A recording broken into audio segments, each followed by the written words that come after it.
Papi Okito Dr. Simba Luzaya Diona Luanda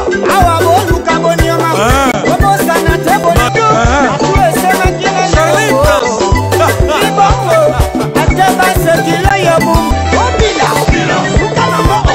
Doudou Kibinda Dede Bakou Bishuka Bamba Mike Makema Itesheni Kabeya Shisekanu Jessica Solomon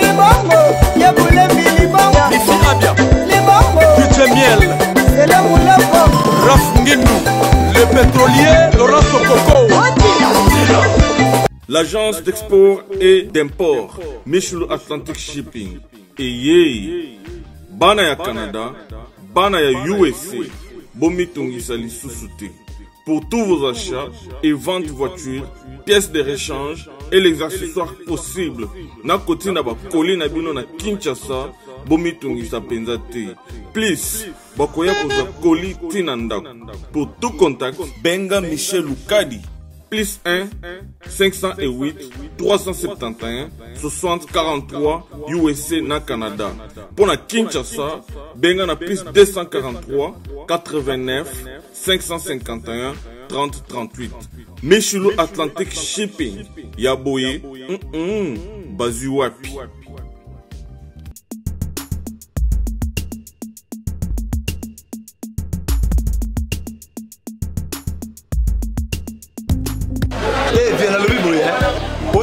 Changu mwana njili oyebi yango bien que JB service eza agence ya mwana njili mwana changu mais ozo sazade otina ba koli na ba chance moko boye banoti na koli mona 2004 ti le 2019 koli mo yate oyebi ke eza la na passe agence eza ka moko on a déjà mwana njili na Saint-Thérèse JB service ngamo na confirmer ngo po tini diko li 10 ans c'est commis et puis les opérations likokomate mbala moko papa ni les akule liseo JB service eza kaka on est ça oh mais ça ce soir uzanga kuibe jadi wewe mbimba JB service soko kena Brazzaville eza kati ya Brazza bona batu bakamata biloko na bango na Brazzaville précisément eza à côté ya aéroport ya Maya terrain moko eza wana ya football odinte maman odinte ayenzila moko na biloko maman dit oui na yenzila mona biloko tokoma elobi toza a pona vino tosa musala pona vino anja munderite mutu muindo azali congolais lokula yo na ngai azali mutu muindo me makila mundele José Bayila yango moni JB service mikolo ibatu bazo lubaka leka papa fois Bonjour fidèles internautes, vous qui êtes abonnés sur notre chaîne Congo Pomo Télévision. Bonsoir aussi Nabato, aux occasions pourquoi pour Congo Pomo Mokili Mobimba. Donc, si vous comprenez, tenir à la tiesa, tenir à Dey, au Banyos Bayebi, au père qui a dit Kambal, ainsi que chroniqueuse aussi qui renommé Kamo Lopez. Les deux qui sorti à Dey na Bombale, où écrit maman n'embrayement, maman na désordre, na côté tali presse, na côté tali ba comédie pour battre la comédien, tout va ba sangona ba actualité na bango faut ba les ba chroniqueur. Donc sans biso sans ba comédien ba chroniqueur, par le biso sans biso ça ba comédien et zalaté pour photo lu que la bino bango pour ba actualité na bango mais batoro ba organiser qui ba obsèque o ba pesi biso maman na mbriement na ko sa binoté bato wala na biso. Vous comprenez que ko sa binoté ça terme quinoise donc la jeunesse c'est très kayebi. Avant na continuer na pesa na mbote puis na mobo sera fingindo. La confiance à Pessanga, Alvin et les cadets de la presse, ainsi que maman chérie Yvette Mouteng.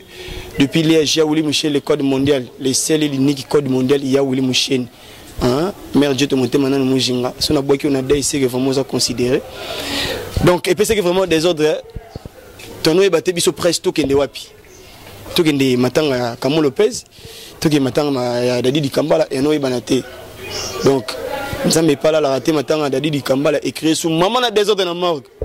Maman na désordre pour organisation to loba na mongo tout ba comédie ba zuyo to yebi na autant à comboter mais ba tunyo ba yebi ba vidéo to no sala ba interview ba comédien to no ta la maman Oliva yaki kuna maman Denise yaki donc famille zo ki mbongo mais so tali matanga Dadi attends moi muki écoute donc au CP nango mais la pesi merci na ba chroniqueur parce que organisation venait à Kamo Lopez je pense que bon monde va image na vidéo nanga oyo merci vraiment na ba chroniqueur malgré ba comédie ba négliger Dadi et ça vraiment passe et ça passe si ntambe moi ebika na mama kamongo mais malasima bo ça l'effort vraiment bon mekako kablo un peu ba organisation pour lelo bato ba tout na zakina mosaka ay bate okende Dadi aki Kamo Lopez aki muta ba comédien Kamo Lopez aki muta ba musicien ya Dadi aussi c'est un artiste renommé reconnu respectueux aussi au bato tout ba yebi donc et puis ça moi confusion toke musika te donc bolandaka image oyo ya matanga ya Kamo Lopez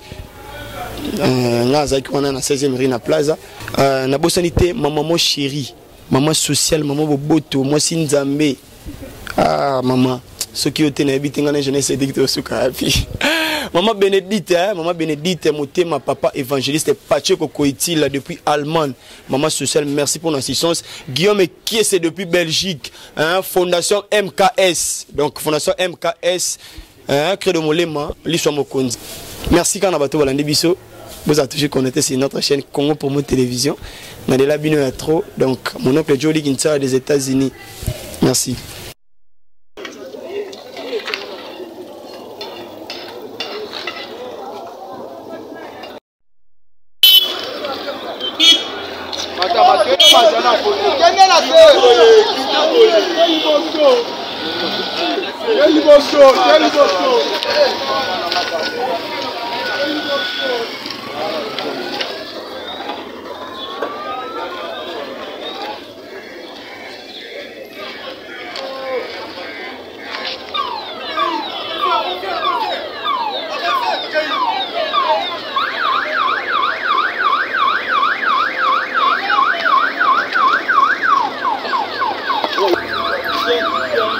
di Mariboso, je vous place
Papa na Kerwan, éternel Kenaya. Kanda, Taba, Ikote, Sensi. Nganda Taba. Fénénéné. Nganda Taba. Chez Hugues la coiffe Ikote. Papa na Kerwan, éternel Kenaya.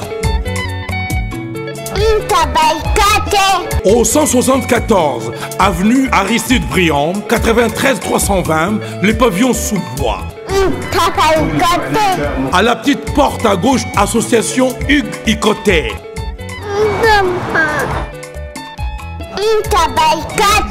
01 41 55 0000. Ntaba Ikoté.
Imagina